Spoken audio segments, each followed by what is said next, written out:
Salut à toutes et tous, je vous espère beaucoup mieux avec le moral. Allez, c'est parti pour une analyse économique. Nous allons dans cette vidéo vous parler sur la rotation sectorielle, le PIB français, le chômage, les cadres, la BCE, chômage aux États-Unis, la Fed, marché bourse, l'aéronautique, l'hélicoptère monnaie, Belgique, vacances, la revue Cyclope, c'est-à-dire prévision des marchés mondiaux, écart entre pays européens, emprunt BCE par rapport aux banques, et pour finir, la conclusion. Depuis quelques jours, il y a un gap à l'ouverture des bourses, car la nuit, les gens investissent. Tout monte en bourse, les canards boiteux reprennent des forces, les banques, Renault, AXA. On a une rotation sectorielle. Dans les bourses, on sait que les banques centrales sont à la manœuvre et injectent des liquidités. Pour rappel, la rotation sectorielle est une technique de gestion visant à gérer un portefeuille en fonction des événements macroéconomiques. Le portefeuille est surpondéré ou sous-pondéré sur différents secteurs d'activité en fonction de l'évolution de la conjoncture économique. Ce qu'il faut dire, on a mis des sommes monumentales d'argent dans le système que demain, sur la crise financière, ce sera une énorme catastrophe. On a été au maximum, mais des gens disent la BCE a encore des cartouches pour acheter des obligations pourries. Peut-être qu'au final, les banques centrales vont acheter des actions. La BCE injecte de l'argent et où va-t-il? Eh bien dans les bourses. Si un boss a compris le système, cet argent est destiné à être investi pour que ça rapporte dans le business. Mais ça part en réalité dans les bourses au lieu de partir dans une société. Donc on sait où faire de l'argent rapidement. Si un boss a 1 million d'euros, il mise en bourse et peut gagner jusqu'à 100 000 euros facilement. Pourquoi se casser la tête? Les actions sont surévaluées par rapport à la réalité du marché. Monsieur le maire annonce un PIB de moins 11% en fin 2020. Quant au gouverneur de la Banque de France, il prévoit moins 11,4% de récession en fin 2020. La crise sanitaire a fait perdre 10 ans de croissance par rapport à un PIB de moins 11%. On s'attendait à 1,3% en fin d'année, normalement hors crise sanitaire. Au sortir de cette crise sanitaire, on perd au final moins 12,3% par rapport à ce qu'on aurait dû avoir. Quand va-t-on rattraper cela? On est tanké en réalité pour plusieurs années. La dette pourrait monter à 120% du PIB, voire 125% en fin d'année 2020. Conforama, Société Léale, entre autres, quasiment en faillite, débauche. Beaucoup d'entreprises en difficulté qui commencent à licencier. En France, l'État va continuer à aider certains secteurs, mais en diminuant les aides pour les autres. Alors les patrons vont rencontrer des difficultés et seront à terme obligés de licencier. On a affaire à l'effet domino, les faillites en cascade, et au 3 juin, nous n'avons pas encore tout vu. Au 10 juin, Swissport en Belgique, pas de repreneur, donc 1500 personnes sur carreau, en région bruxelloise. Orly, toujours fermé, cela pourrait arriver aussi. Plein de patrons de PME disent on va licencier 50%, on va diminuer les postes, etc. 800 000 chômeurs attendus en France. Vu qu'en 2019, l'économie était moyenne avec la crise du virus, les canards boiteux vont disparaître. En septembre 2020, en Belgique, 100 000 jeunes arriveront en gros à la rentrée par rapport à la France, qui va compter à elle seule 700 000 demandeurs d'emploi, comme j'en ai déjà parlé dans une vidéo précédente. L'État va en fin de compte aider les 700 000 jeunes via des aides aux entreprises pour l'embauche à la rentrée. L'État va donc prendre en charge l'embauche, mais pour combien de temps? Les gens vont partir en vacances tranquillement, ça va être calme, mais à la rentrée en septembre, ce sera comment pour le chômage? Et la question qu'on continue à se poser. Cette crise va encore profiter aux plus riches. Les cadres restés chez eux en ont profité, et même dû faire des économies par rapport à d'autres qui triment et restent sur le carreau. Une disparité sociale prononcée, malheureusement, se voit. Les gens en télétravail risquent de rester chez eux 3-4 jours semaine et venir au boulot 2 jours par semaine, comme déjà dit dans une vidéo précédente. Dans les sociétés, les nouveaux bureaux, par exemple, seraient des mini-salles de réunion et après, tu retournes chez toi. Donc, cela risque de s'appliquer à beaucoup d'employés. Et donc, l'entreprise va chercher à faire le maximum de profit. Dans les sociétés, les nouveaux bureaux seront par exemple des mini-salles de réunion et après, tu retournes chez toi. Donc, cela risque de s'appliquer à beaucoup d'employés. Et donc, l'entreprise va rechercher à faire le maximum d'économies. Certains disent qu'on serait obligé de baisser les salaires ou bien de refaire les contrats de travail. Pour les cadres, les mentalités ont changé. 70% étaient en télétravail et une grande partie va rester en télétravail. Mais 30% ont mangé ceux qui travaillaient sur le terrain. Les gens disent qu'il faut aller vivre à la campagne pour le télétravail, mais manque d'écoles, de loisirs, et est-ce que la connexion Internet serait bonne, comme en ville. En été, c'est tout beau, mais en hiver, c'est maussade. Du vent, le climat se fait plus ressentir qu'en ville. Il est plus rude. Pour rappel, beaucoup de gens, après mai 1968, allaient dans les campagnes pour y vivre, à la Babacool. Ils devenaient bergers, autres, mais la plupart remontaient en ville 5 à 6 ans après, qu'on se le dise. En parlant de patrons, en France, les tricheurs ont profité des avantages de l'État, en continuant par exemple à faire travailler leurs employés chez eux en télétravail, au lieu d'être à l'arrêt, mais attention au contrôle.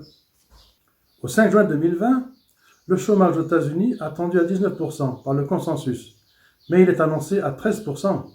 Donc c'est incroyable, les patrons rembauchent. 7 millions de chômeurs en moins aux États-Unis, on ne s'y attendait pas. On dirait presque qu'il n'y a pas vraiment eu de crise de Covid. Mais attention aux chiffres. La Fed au 10 juin 2020 prévoit une reprise économique au second trimestre. La Fed constate que certains indicateurs suggèrent une stabilisation dans certains secteurs.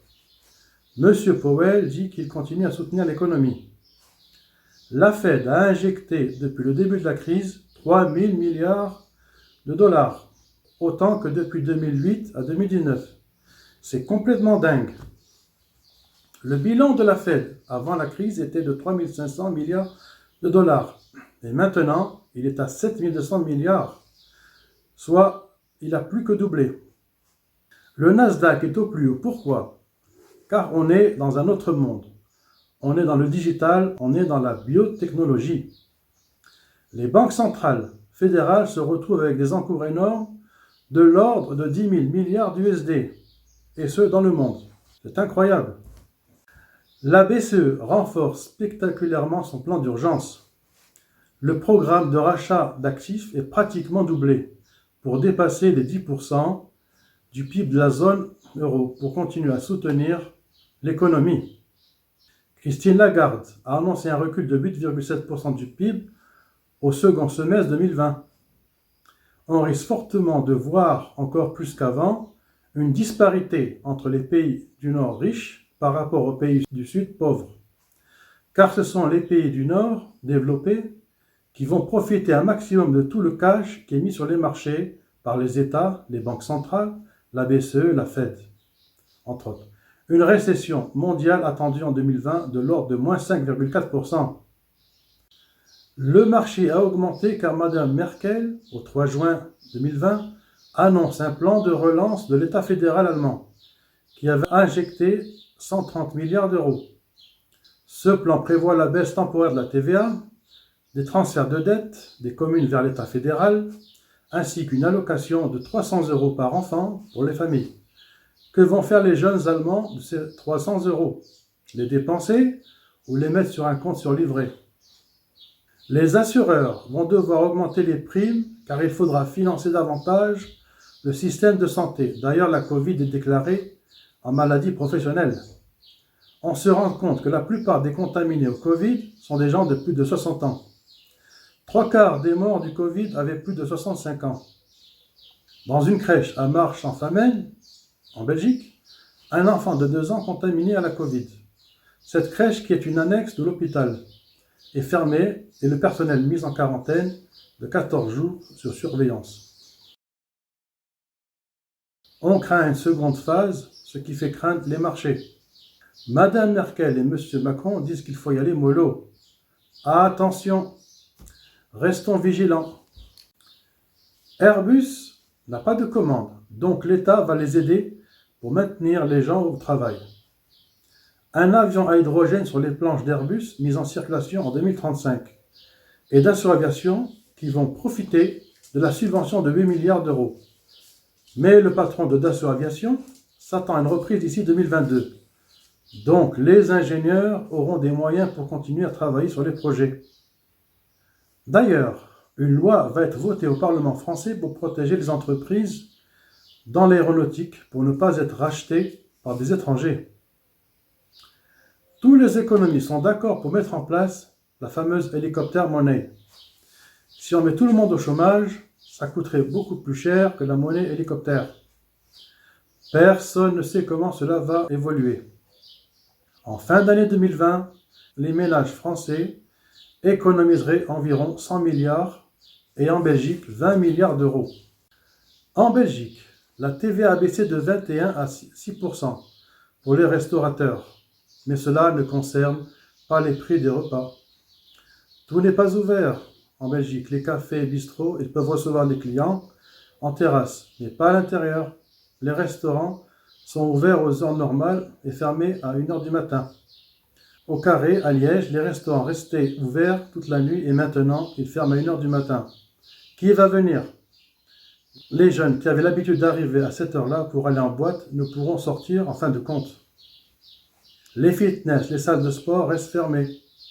En Belgique, beaucoup de festivals fermés. On se pose la question, vu qu'il y a moins de monde dans les urgences, n'a-t-on pas fermé trop rapidement?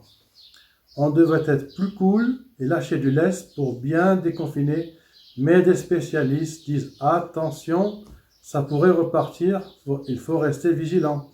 Apparemment, en Belgique, on serait bien reparti à date si les gens respectent les règles et les gestes barrières. Vacances. Est-ce que les gens ont le droit au pécule des vacances vu qu'ils ont été confinés au chômage partiel? Logiquement, on devrait travailler, mais les gens partiront en vacances quand même.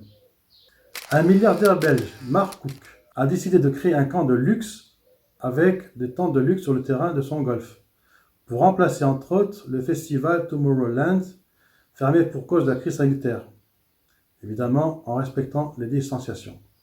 Il faudra tout de même compter 449 € les 2 jours. C'est une alternative aux animations fermées par la crise sanitaire. Il a même racheté pas mal de restos dans la plus petite ville du monde, d'Urduy. Dans les crises, il y a toujours des gens qui en profitent. La revue Cyclope passe en détail le pétrole, les minerais. Elle dit, comme le gaz est très bon marché, c'est une alternative aux centrales au charbon. L'auteur dit que pour le pétrole, ça peut rester entre 40 et 50 $ le baril. Il dit que pour le minerai de fer, les prix sont revenus au niveau de 2019. Ok. Quant au palladium, les prix sont bas. Il y a une différence sur les pots catalytiques, donc moins d'utilisation, dixit, moins de production de véhicules.